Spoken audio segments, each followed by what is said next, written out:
वामन भगवान का प्रकट होकर राजा बलि की यज्ञशाला में पधारना। श्री सुखदेव जी कहते हैं, परीक्षित, इस प्रकार जब ब्रह्मा जी ने भगवान की शक्ति और लीला की स्तुति की, तब जन्म मृत्यु रहित भगवान अदिति के सामने प्रकट हुए।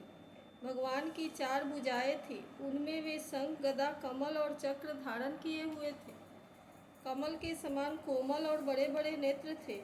पीताम्बर शोभायमान हो रहा था। विशुद्ध श्याम वर्ण का शरीर था। मकराकृति कुंडलों की कांति से मुखमंडल की शोभा और भी उल्लसित हो रही थी। वक्षस्थल पर श्रीवत्स का चिन्ह, हाथों में कंगन और भुजाओं में बाजूबंद, सिर पर किरीट, कमर में करधनी की लड़ियां और चरणों में सुंदर नूपुर जगमगा रहे थे। भगवान गले में अपनी स्वरूपभूत बनमाला धारण किए हुए थे, जिसके चारों ओर झुंड के झुंड भौरे गुंजार कर रहे थे। उनके कंठ में कौस्तुभ मणि सुशोभित थी। भगवान की अंग कांति से प्रजापति कश्यप जी के घर का अंधकार नष्ट हो गया। उस समय दिशाएं निर्मल हो गई, नदी और सरोवरों का जल स्वच्छ हो गया। प्रजा के हृदय में आनंद की बाढ़ आ गई। सब ऋतुएं एक साथ अपना अपना गुण प्रकट करने लगी। स्वर्गलोक, अंतरिक्ष, पृथ्वी, देवता, गौ, द्विज और पर्वत, इन सबके हृदय में हर्ष का संचार हो गया। परीक्षित, जिस समय भगवान ने जन्म ग्रहण किया, उस समय चंद्रमा श्रवण नक्षत्र पर थे। भाद्रपद मास के शुक्ल पक्ष की श्रवण नक्षत्र वाली द्वादशी थी। अभिजीत मुहूर्त में भगवान का जन्म हुआ था। सभी नक्षत्र और तारे भगवान के जन्म को मंगलमय सूचित कर रहे थे। परीक्षित, जिस तिथि में भगवान का जन्म हुआ था, उसे विजया द्वादशी कहते हैं। जन्म के पूर्व सूर्य आकाश के मध्य भाग में स्थित थे। भगवान के अवतार के समय शंख, ढोल, मृदंग, डफ और नगाड़े आदि बजने लगे। इन तरह तरह के बाजों और तुरहियों की तुमुल ध्वनि होने लगी। अप्सराएं प्रसन्न होकर नाचने लगी। श्रेष्ठ गंधर्व गाने लगे। मुनि, देवता, मनु, पितर और अग्नि स्तुति करने लगे। सिद्ध, विद्याधर, किमपुरुष, किन्नर, चारण, यक्ष, राक्षस, पक्षी, मुख्य नागगण और देवताओं के अनुचर नाचने, गाने एवं भूरी भूरी प्रशंसा करने लगे तथा उन लोगों ने अदिति के आश्रम को पुष्पों की वर्षा से ढक दिया। जब अदिति ने अपने गर्भ से प्रकट हुए परम पुरुष परमात्मा को देखा, तो वह अत्यंत आश्चर्यचकित और परमानंदित हो गई। प्रजापति कश्यप जी भी भगवान को अपनी योग माया से शरीर धारण किए हुए देख विस्मित हो गए और कहने लगे, जय हो, जय हो। परीक्षित, भगवान स्वयं अव्यक्त एवं सिद्ध स्वरूप है।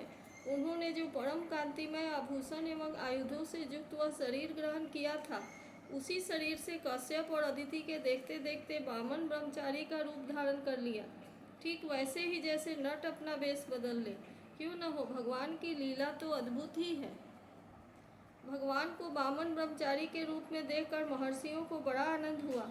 उन लोगों ने कश्यप प्रजापति को आगे करके उनके जात कर्म आदि संस्कार करवाए। जब उनका उपनयन संस्कार होने लगा, तब गायत्री के अधिष्ठात्री देवता स्वयं सविता ने उन्हें गायत्री का उपदेश दिया।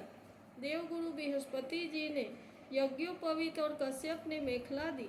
पृथ्वी ने कृष्ण मृग का चर्म, वन के स्वामी चंद्रमा ने दंड, माता अदिति ने कौपीन और कटी वस्त्र एवं आकाश के अभिमानी देवता ने वामन वेशधारी भगवान को छत्र दिया। परीक्षित, अविनाशी प्रभु को ब्रह्मा जी ने कमंडलू, सप्तर्षियों ने कुश और सरस्वती ने रुद्राक्ष की माला समर्पित की।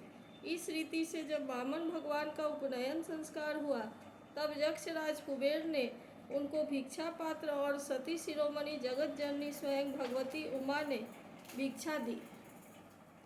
इस प्रकार जब सब लोगों ने बटु वेशधारी भगवान का सम्मान किया, तब वे ब्रह्मर्षियों से भरी हुई सभा में अपने ब्रह्म तेज के कारण अत्यंत शोभायमान हुए।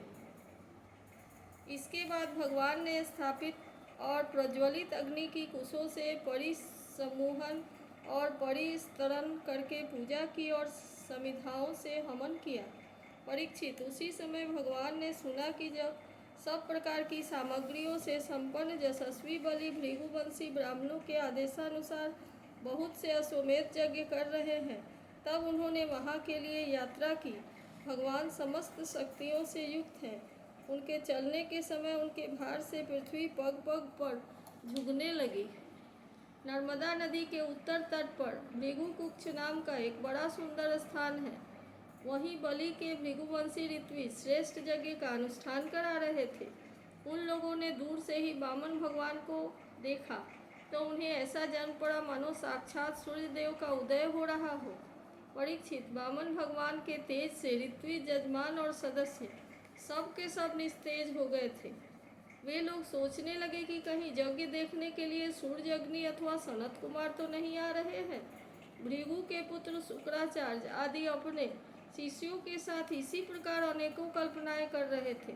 उसी समय हाथ में छत्र, दंड और जल से भरा कमंडल लिए वामन भगवान ने अश्वमेध यज्ञ के मंडप में प्रवेश किया।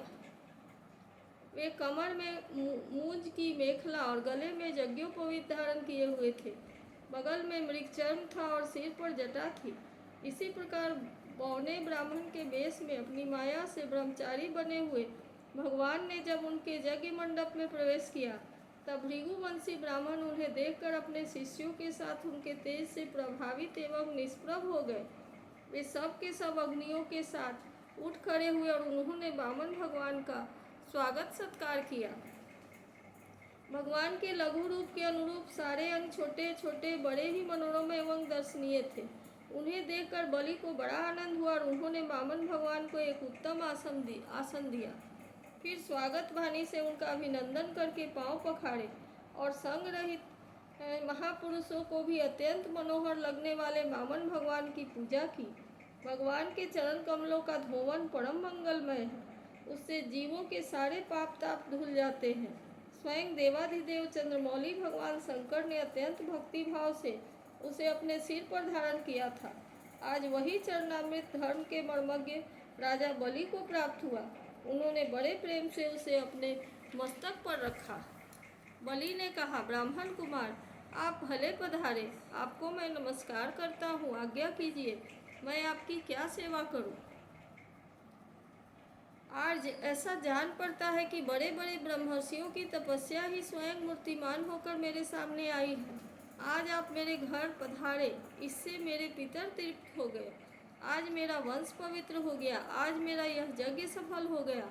ब्राह्मण कुमार, आपके पांव पखारने से मेरे सारे पाप धुल गए और विधि पूर्वक यज्ञ करने से, अग्नि में आहुति डालने से जो फल मिलता वही अनायास ही मिल गया। आपके इन नन्हे नन्हे चरणों और इनके धूमन से पृथ्वी पवित्र हो गई। ब्राह्मण कुमार, ऐसा जान पड़ता है कि आप कुछ चाहते हैं।